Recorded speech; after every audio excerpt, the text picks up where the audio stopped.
Hi everyone and welcome to Asgard and Embla Studio. In today's video, we're making a 2D tank battle game in Unity. We'll go step by step to bring it to life. So let's get started! We're going to use free assets from the Unity Asset Store.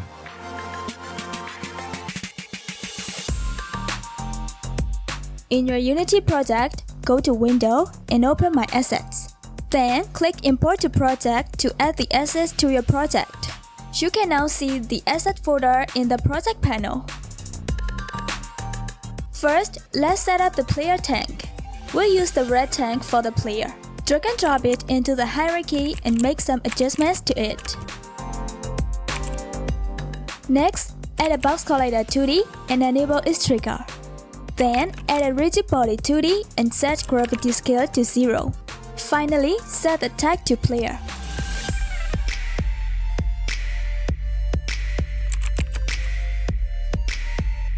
Now, create a new player controller script and attach it to the player.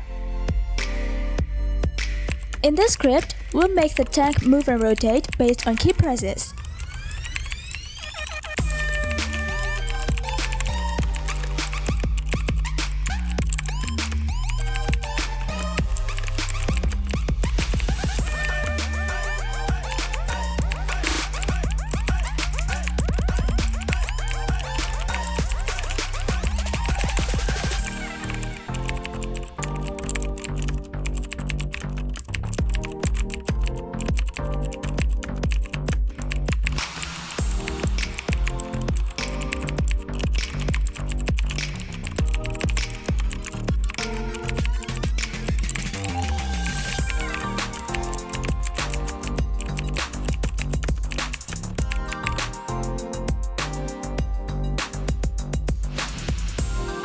Now, the WASD keys will control movement, letting the player drive the tank around and change direction. Now, let's create a bullet prefab. First, drag and drop the bullet sprite into the hierarchy and we'll make some adjustments to it.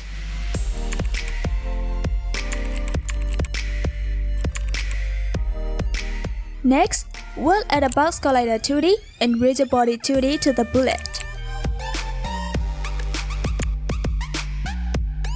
Then, create a new player bullet tag and assign it to the bullet. Now, create a player bullet script and attach it to the bullet. In the script, we'll make the bullet move straight forward and destroy itself after a certain time.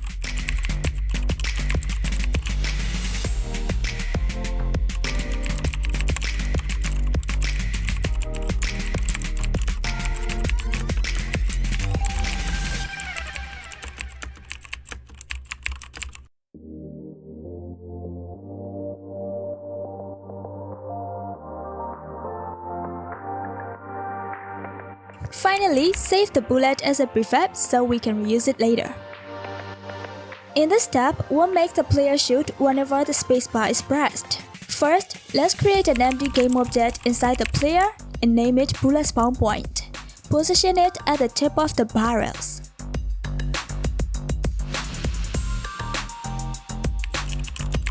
In the player controller script, we use serialized speed to expose bullet prefab and bullet spawn point transform in the inspector. We use Unity's input.getKeyDown to detect when the spacebar is pressed.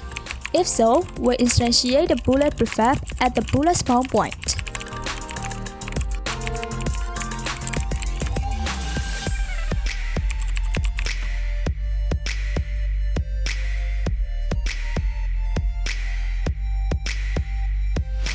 The tank can now shoot by pressing the spacebar.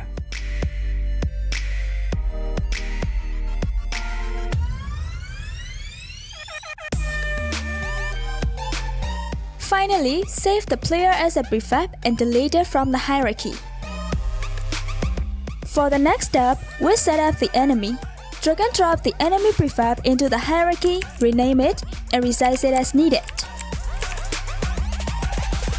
Then, add a box collider 2D and leave its trigger unchecked as we'll be detecting rear collisions. We'll also add a rigid body 2D to the enemy and create a new enemy tag. Next, we'll set up invisible walls to keep the enemy within the screen bounds. Create an empty game object and add an edge collider 2D to it.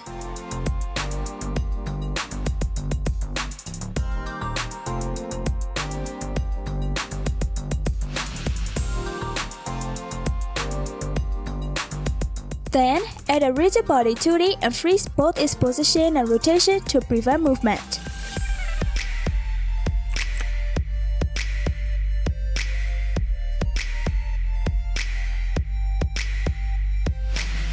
Now, create an enemy script and attach it to the enemy. In the script, we'll first make the enemy move straight forward by updating its transform.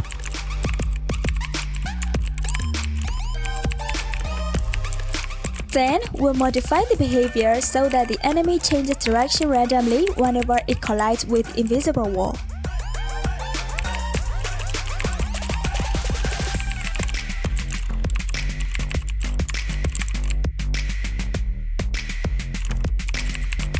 In a collision state 2D, we'll check if the enemy hits the invisible wall and generate a new random angle. If the new angle is the same as the enemy's current Z rotation, we'll keep generating a new one until it's different. Once we have a valid angle, we'll update the enemy's Z rotation to make it move in a new direction. Now we can see the enemy move straight forward and change its direction whenever it reaches the edge of the screen.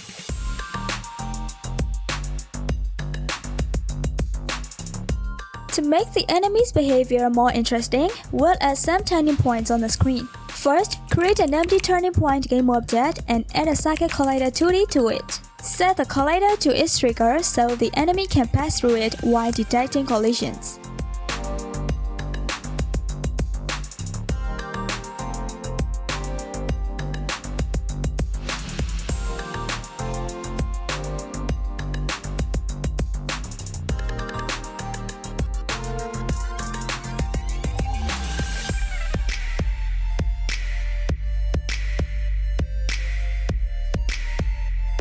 We'll also create a turning point tag and assign it to the object.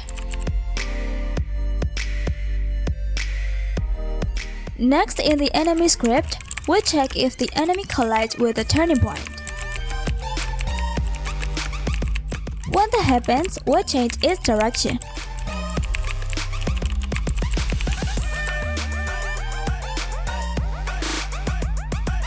Now, the enemy moves more dynamically, changing direction at turning points and roaming randomly around the screen.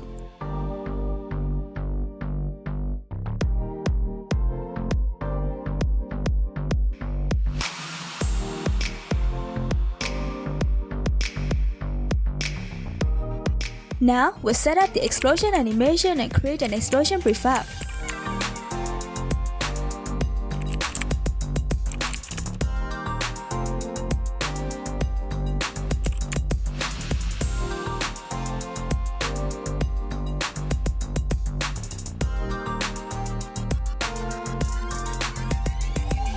We'll also create an explosion script to make the explosion object destroy itself when the animation ends.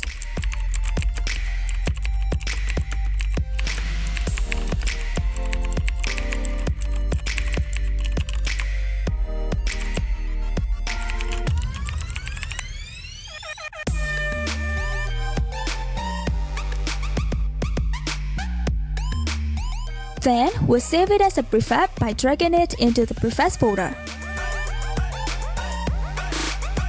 Now, let's make the enemy shoot bullets at random intervals. Create an enemy bullet spawn point inside the enemy.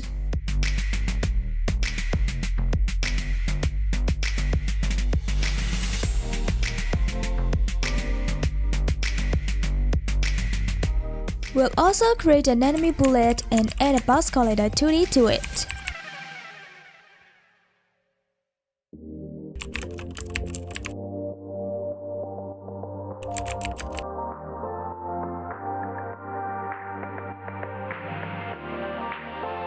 Next, create an enemy bullet script to make the bullet move straight forward.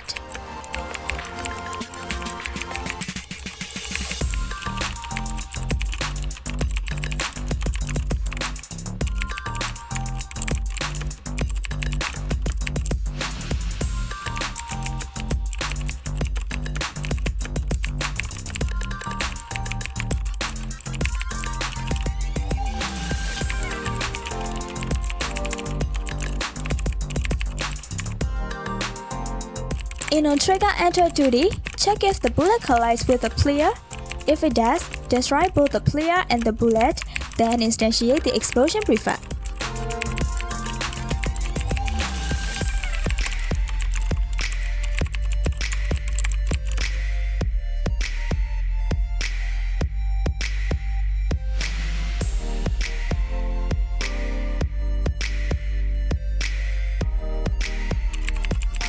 In the enemy script, use serialized speed to assign the bullet prefab and spawn point in the inspector.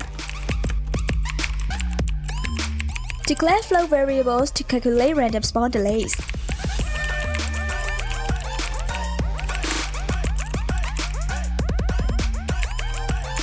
Then, create a shoot bullet method to instantiate bullets and use IEnumerator with coroutines to wait for some time before firing the next shot.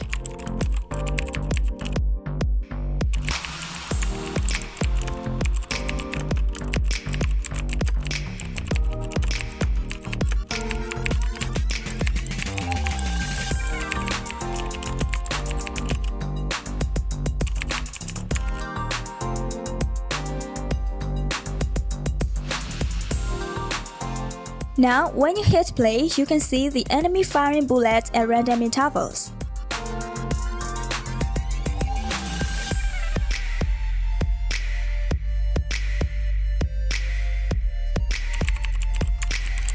Finally, we'll update the enemy script to destroy itself and the player when they collide.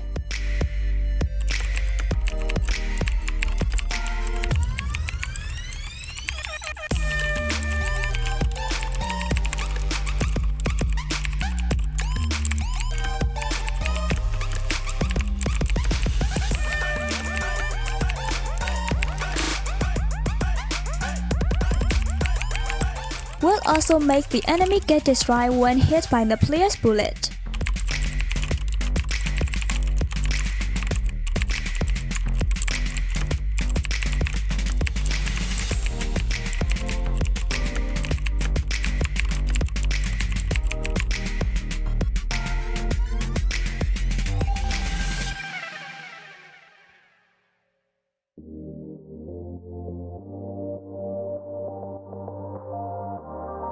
Now, we can shoot and destroy enemies, and the player tank will be destroyed if it collides with an enemy or gets hit by an enemy bullet. That's it for today. In the next video, we'll spawn the player and enemies on the screen and set up a game manager to handle level pass and game over. Thanks for watching. If you enjoyed this video, please like and subscribe. It really means a lot to us. See you guys!